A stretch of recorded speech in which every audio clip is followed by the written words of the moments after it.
हमारा आज का टॉपिक है a boy's song by Wilson Wilfred Gibson. 12th class के सिलेबस में ये कविता है। चलिए इसे अपन पढ़ते हैं। स्टार्ट करने से पहले मैं अपना परिचय दे देती हूँ। मेरा नाम कामना सहानी है। मैं lecturer English government Sindhi senior secondary school Fateh Tiba Jaipur में पोस्टेड हूँ। आइए अब अपन कविता पढ़ते हैं। आपने शुरू में भी देखा स्लाइड्स पर पंछी थे, चिड़ियाएँ थी। इस स्लाइड पे भी चिड़िया हैं और ये कविता कुछ जो है चिड़ियाओं पर ही रिलेटेड है, उनके फ्रीडम पर। तो अपन देखते हैं कि इस कविता में क्या है। अ बॉयज सॉन्ग यानी एक लड़के का गीत। ये मैंने पूरी कविता जो है वो 3 स्टैंजास की है। फिर वापस से विल्फ्रेड विल्सन गिब्सन द्वारा रचित है और इसमें कवि जो विल्फ्रेड विल्सन गिब्सन है उन्होंने बहुत अच्छी तरीके से ये बताया है कि समस्त जो हमारा वातावरण, पर्यावरण या समस्त जितने भी हमारे जीव जंतु प्राणी हैं जो इस पृथ्वी पर हैं, अगर हम उन्हें पिंजरे में बंद नहीं करते और उन्हें मुक्त होकर और स्वतंत्र होकर जो है हवा में ही उड़ने देते हैं या विचरण करने देते हैं, तो वो सब के सब जो हैं हमें ऐसा लगता है कि वो हमारे को ही बिलोंग करते हैं। बिलोंग का मतलब हमें ऐसे लगता है कि वो सब हमारे अपने हैं और वो बिना किसी भय के हमारे पास आते भी हैं और जाते हैं। और अगर हम किसी को भी विमुक्त कर मुक्त कर दें या स्वतंत्र कर दें तो हम लोगों को इससे खुशी मिलती है। ये 3 स्टैंजास में लिखी गई कविता है।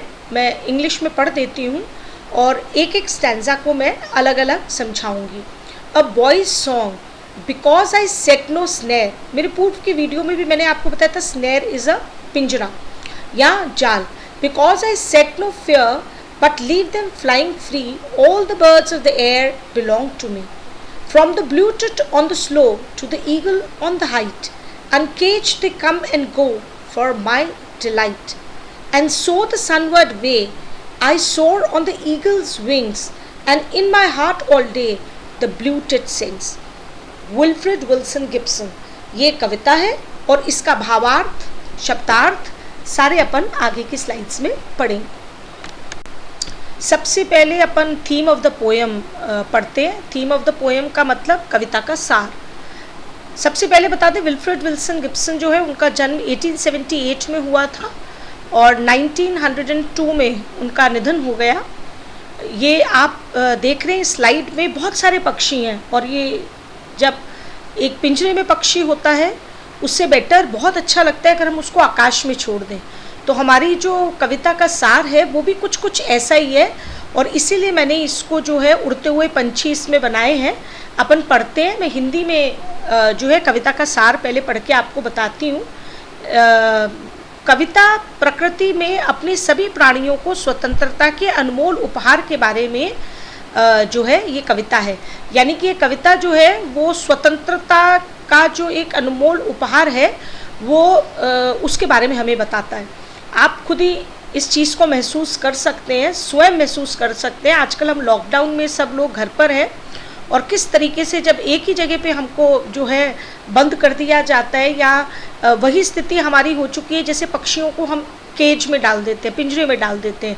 तो वही कह रहे हैं कि हमारे लिए स्वतंत्रता एक अनमोल उपहार है। कवि कह रहा है पुरुषों की तरह या मानवों की तरह पक्षी भी जीवन की महत्वपूर्ण अभिव्यक्तियां हैं जो असीम आकाश के प्रकृति विस्तार की सुंदरता को जोड़ते हैं।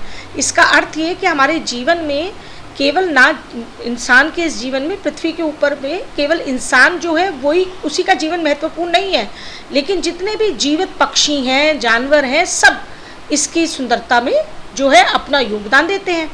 कविता तीव्र खुशी की कवि की भावनाओं को व्यक्त करती है। यानी कि इसमें कवि बहुत खुश है। क्यों है? जो उनकी प्राप्ति से जो है बहुत ज़्यादा खुश है कि सभी पक्षी एक जगह से दूसरे स्थान पर उड़ने के लिए स्वतंत्र हैं। हरे पेड़ों से उज्जवल आसमान तक उसके हैं क्योंकि वह जाल सेट नहीं करता है। कहने का मतलब ये वो जाल बिछाता नहीं है। जो व्यक्ति जाल नहीं बिछाता, जो व्यक्ति पक्षियों को पकड़ता नहीं है, जो उन्हें केज में नहीं डालता, जो उनको पिंजरे में नहीं डालता है, तो उसके लिए समस्त आसमान जो है वो उसका है। नहीं तो क्या होता है नॉर्मली कि अगर हम जाल वगैरह डालते हैं तो सारे जानवर जो हैं वो हमसे डरते हैं। कवि पक्षियों के साथ भावनात्मक बंधन को सफलतापूर्वक स्थापित करता है और उसी प्रकार सहानुभूति की ओर रुझान दिखाता है, यानी कि उसको सहानुभूति है और वो स्वतंत्रता पर जोर दिया गया है इस कविता में। केवल आपको इतना याद रखना है। चलिए अब अपन फर्स्ट स्टैंजा जो है पहले मैं उसको एक तरफ पढ़ती हूँ और उसी के शब्दार्थ पहले पढ़ लेते हैं और फिर इसके बाद इसका भावार्थ पढ़ेंगे। इस कविता में 3 स्टैंजाज हैं। Because I set no snare but leave them flying free, all the birds of the air belong to me. तो इसके भावार्थ पढ़ेंगे। बिकॉज जिस पे भी मैंने रेखांकित या अंडरलाइन कर रखा है उसी का मैं यहाँ पर आपको जो है शब्दार्थ दे रही हूँ। बिकॉज आई सेट, बिकॉज का मतलब क्योंकि, सेट का मतलब होता है बिछाना।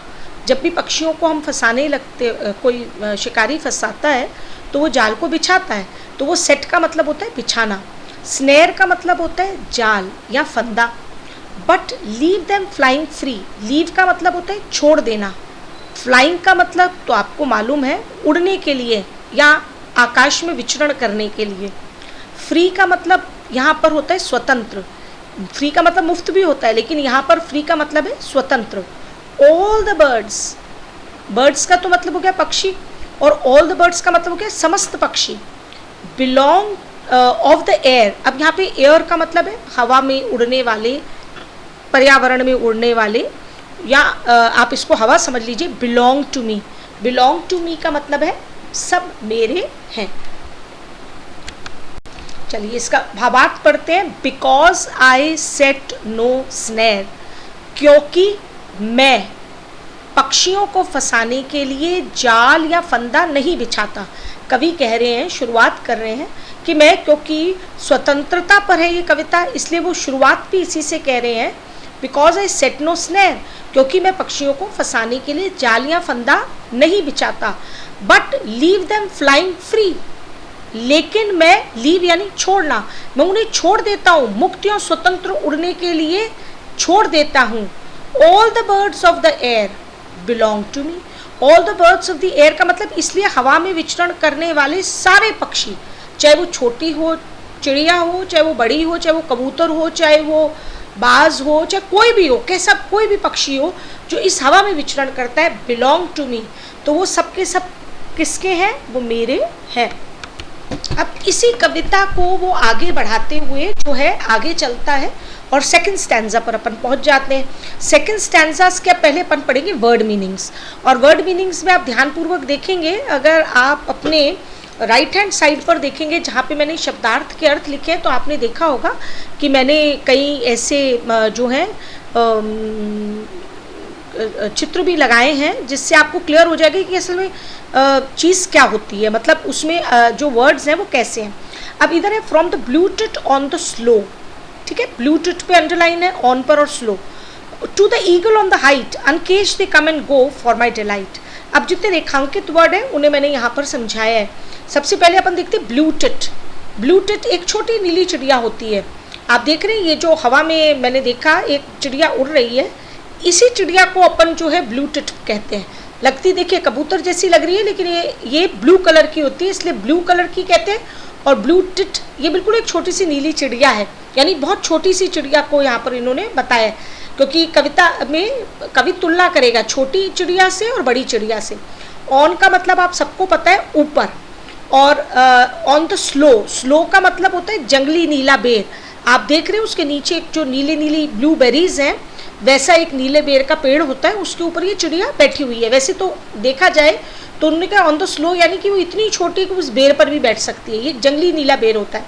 To the eagle on the height, अब ईगल का तो ज़्यादातर सब बच्चों को ही पता है, बाज, और देखिए कितना एलिगेंटली ये उड़ रहा है।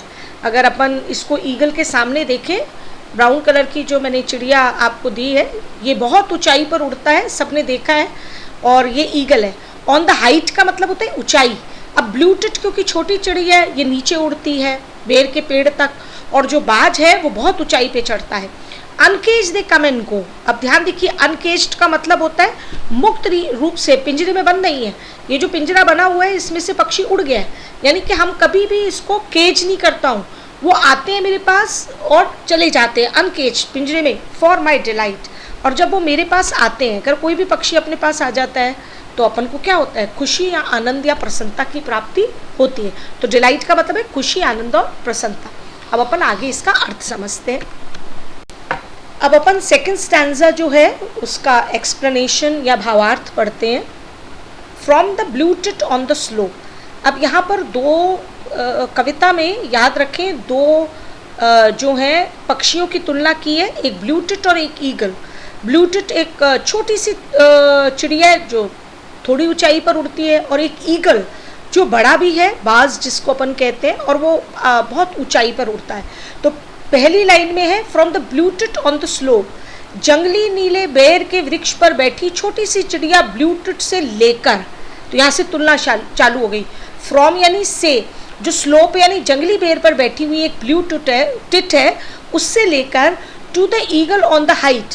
अब वो तुलना कर रहा है आकाश में ऊंचाई पर उड़ने वाला बाज, यानी कि चाहे ब्लू टिट ले लीजिए, चाहे ईगल ले लीजिए, और समस्त पक्षी अनकेज दे कम एंड गो, ये दोनों ही कवि के पास मुक्त या स्वतंत्र रूप से आते हैं और जाते हैं। ब्लू टिट भी आती है, आराम से इसके पास बैठ जाती है, बाज आता है वो भी आराम से बैठ जाता है, और स्वतंत्र रूप से, ये क्योंकि इनको जो है जाल में नहीं बांधता, फॉर माई डिलाइट। और जब ये आते हैं तो कवि कहता है मुझे बहुत खुशी होती है, मुझे बहुत आनंद जो है मिलता है, क्योंकि दोनों ही बहुत खूबसूरत पक्षी हैं। अब अपन थर्ड स्टैंजा जो है उसको देख रहे हैं। थर्ड स्टैंजाज में भी मैंने रेखांकित किया और इसके शब्दार्थ हैं। And so the sunward way I soar on the eagles wing and in my heart all day the blue tit sings. और ये हमारा स्टैंजा का अंत है। इसके अंदर वैसे कवि ने अंत में ये बताया कि उसको कैसा महसूस होता है। पहले अपन इसके शब्दार्थ पढ़ लेते हैं और भावार्थ में मैं इसका असली अर्थ आपको समझाऊंगी। सन वर्ड, सन होता है सूरज, और जब हम वर्ड लगा लेते हैं यानी टूवर्ड, फॉरवर्ड, टूवर्ड यानी उस ओर, फॉरवर्ड यानी आगे, बैकवर्ड यानी पीछे। अब सनवर्ड यानी सूरज की तरह, यानी जिसकी ओर जा रहा है, तो सूर्य की ओर। आप देखिए इस चित्र में दिख रहा है एक सूरज बना हुआ है और पक्षी उड़ रहे हैं, और वो किसकी ओर उड़ रहे हैं, सूरज की तरफ ही उड़ रहे हैं। सोर, सोर का मतलब होता है, वे का मतलब पहले पढ़ते हैं। वे का मतलब तो सबको ही पता है, रास्ता या मार्ग, तो यानी कि मैं सूर्य के रास्ते की ओर जा रहा हूँ। सोर का मतलब होता है जब आप आकाश में ऊंचाई पर उड़ते हैं, यानी उड़ने को तो अपन फ्लाइंग कहते हैं, लेकिन सोर जब अपन करते हैं तो अपन आकाश में उड़ते हैं। देखिए पक्षी, ध्यान से देखिए, बहुत बड़ा सा पक्षी है, ऊपर उड़ रहा है और बादलों में पहुंच गया, तो ये जो उड़ना होता है, ऐसे उड़ने को अपन सोर कहते हैं। And in my heart all day, sorry, on the eagles wing. अब ईगल्स विंग का मतलब है बाज के पंखों पर, यानी कि वो ये कह रहा है कि मैं जो है आकाश में उड़ रहा हूँ बाज के पंखों पर। इसका अर्थ मैं अभी भावार्थ आगे बताऊंगी। And in my heart all day, heart all day का मतलब हृदय में पूरे दिन, मेरे हृदय में पूरे दिन, the blue tit sings, blue tit sings यानी गाती है। देखिए एक छोटी सी ब्लू कलर की है और उसके मुंह में से गाने निकल रहे हैं, तो यानी कि वो मेरे हृदय में गाती रहती है, ये इसको महसूस होता है। यानी कि ब्लू टिट, अपन को ये भी पता चल गया कि जो पक्षी है वो गाता है। चलिए अब अपन इसका भावार्थ पढ़ते हैं थर्ड स्टैंजा का, और ये थर्ड स्टैंजा के भावार्थ में ये थीम आ जाता है।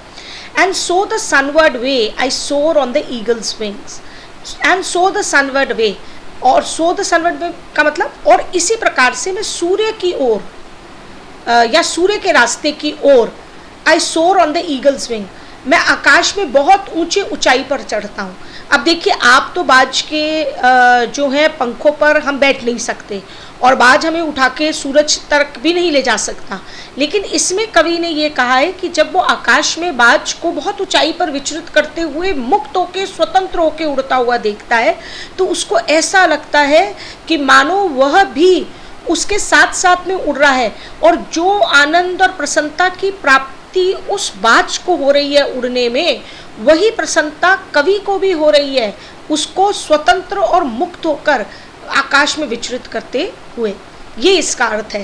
And in my heart all day, और मेरे हृदय में पूरे दिन, वो कहते हैं पूरे दिन, क्योंकि वो इन पक्षियों से प्रेम करता है, वो एक बर्ड लवर है और उसको पक्षी स्वतंत्र ज़्यादा अच्छे लगते हैं। द ब्लू टिट सिंग्स, ये छोटी सी चिड़िया जो ब्लू टिट है वो गाती रहती है, यानी कि उसका हृदय जो है वो प्रसन्न रहता है जब वो देखता है कि ब्लू टिट जो है वो स्वतंत्र होके पिंजरे में नहीं बंद है और फिर वो गा रही है। ध्यान रखिए, जो भी व्यक्ति को अगर आप बंद कर देते हैं, जाल में फंसाते हैं, तो वो रोता है। जैसे अपने पिछली वाली वीडियो स्नैर में देखा था, खरगोश कितना चिल्ला रहा था, लेकिन इसमें क्योंकि ब्लू टिट जो है वो स्वतंत्र है इसलिए वो गाती रहती है। और वही गाना जो है, क्योंकि वो रुदन भरा नहीं होता, वो खुशी वाला गाना होता है, इसीलिए उसको ये लगता है कि मेरे हृदय में वो पूरे दिन जो है ब्लू टिट गाती है। तो यानी कि थीम ऑफ द पोएम इसी पूरे स्टैंजा में और पूरी कविता में आती है कि इसने जो है पक्षियों की स्वतंत्रता के बारे में कवि ने बात करी है। अब अपन पॉइंट्स टू रिमेंबर या याद करने योग्य बातें करते हैं, यानी कि आपको इनमें से ही याद करना है। अगर आप इसको याद कर लेते हैं तो आप ज़्यादातर इसके प्रश्नों के उत्तर देना आपके लिए बहुत आसान हो जाता है। तो आप इतने को याद कर लें, और इसी को मैं होमवर्क में भी दूंगी, तो प्लीज़ आप इसको ज़रूर देखें। पहला है थीम ऑफ द पोएम, यानी कि कविता का सार। तो कविता का सार क्या है? We should not set snare or cage the birds.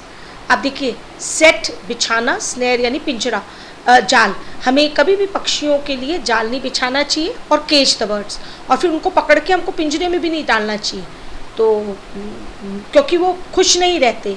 They should be set free and freedom is dear to all beings. Dear का मतलब यहाँ पर क्या होता है? प्रिय। उन्होंने कहा दे शुड बी सेट फ्री, वो सुझाव दे रहा है, कह रहा है कि आपको स्वतंत्र कर देना चाहिए पक्षियों को। और फ्रीडम, स्वतंत्रता एक ऐसी चीज़ है जो हमें ही नहीं लेकिन समस्त प्राणियों को अच्छी लगती है। ऑल बीइंग्स यानी समस्त प्राणियों को अच्छी लगती है। अब नेक्स्ट प्रश्न है, which birds are there in the poem. वो दो कौन से पक्षी हैं जिनके बारे में इस कविता बात करता है? तो छोटी सी चिड़िया ब्लू टिट एंड ईगल यानी बाज, जो आकाश में बहुत ऊंचाई पर जो है विचरण करता है। Who belong to the poet, प्रश्न पूछा जाता है कि कौन सी चीज़ें ऐसी हैं जो कवि की हैं। तो कवि ये कहता है all the birds belong to him, जितनी भी पूरी की पूरी पक्षी हैं, क्योंकि वो एक बर्ड लवर था, वो उसकी हैं। उसने कहा क्यों है? As he set no snare or cage, क्योंकि ना तो वो स्नेर या जाल बिछाता है, ना वो उनको पिंजरे में डालता है। जैसे हम कहते हैं हमारे भारतवर्ष में कहते हैं वसुदेव कुटुंबकम, यानी कि हमारा समस्त विश्व हमारा संसार है। इसी तरीके से अगर हम पक्षियों को भी ये सोचने लग जाएं कि ये पृथ्वी जो है वो पक्षियों के लिए भी है, तो सारी सृष्टि हमारी खुद की हो जाती है। यही कवि इसके अंदर बताना चाह रहा है कि सारे के सारे बर्ड्स उसी के हैं।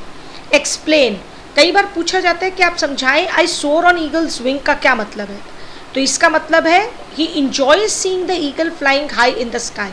वैसे इसका मतलब ये होता है कि मैं ईगल के जो है पंखों पर बैठकर सूरज की तरफ जा रहा हूँ, बहुत ऊंचाई पर इसका असली अर्थ जो है वो ये होता है कि उसको मज़ा आता है, उसको एंजॉय करता है वो, कि बिल्कुल स्वतंत्र होकर ईगल कितना ऊंचाई पर आकाश में उड़ रहा है।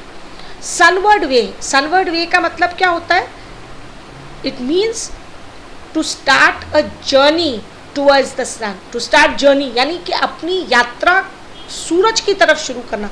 जब बाज नीचे से उड़ता है तो सूरज की तरफ जाने का प्रयास करता है, तो उन्होंने ये कहा सनवर्ड वे का मतलब ये अर्थ होता।